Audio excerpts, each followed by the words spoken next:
मैं संक्षेप में 22 तारीख को सुप्रीम कोर्ट में जो इस केस को लेकर हियरिंग हुई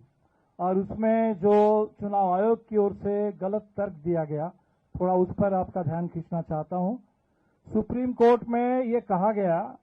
कि चुनाव आयोग ने तमाम जो उसकी जवाबदेही है उसको राजनीतिक दलों पर छोड़ दिया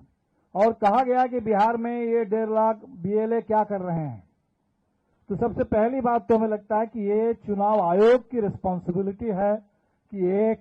एक्यूरेट इलेक्टोरल रोल बनाना, ये काम चुनाव आयोग का है। राजनीतिक पार्टियां, बाकी तमाम सिविल सोसाइटी, नागरिक समाज, हम लोग मदद करेंगे इसमें, लेकिन की रिस्पॉन्सिबिलिटी चुनाव आयोग की है। सेकेंड, इसमें हम पॉइंट आपसे जो बताना चाहते हैं कि अगर सबसे ज्यादा बीएलए भारतीय जनता पार्टी के हैं और हमें बताया जाता है कि जनता पार्टी बीजेपी के जो लगातार इतने वोट बढ़ रहे हैं कि उनके बीएलए बड़े काम करते हैं, तो उनके बीएलए की ओर से अभी तक एक भी कंप्लेन अगर नहीं आया तो इससे तो सवाल खड़ा होता है कि क्या बीजेपी के मतदाताओं का नाम नहीं कट रहा है?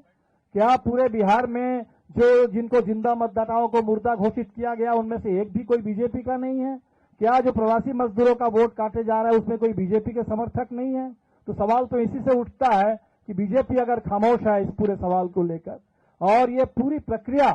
जो बीएलए की संख्या आपको मैं बता दूं कि अभी तक दिल्ली चुनाव आयोग हमारा 1,500 बीएलओ दिखा रहा है, बिहार के चुनाव ऑफिस वो बता रहा है कि 2,500 बीएलए है और अभी भी 1,000 बीएलए पेंडिंग है।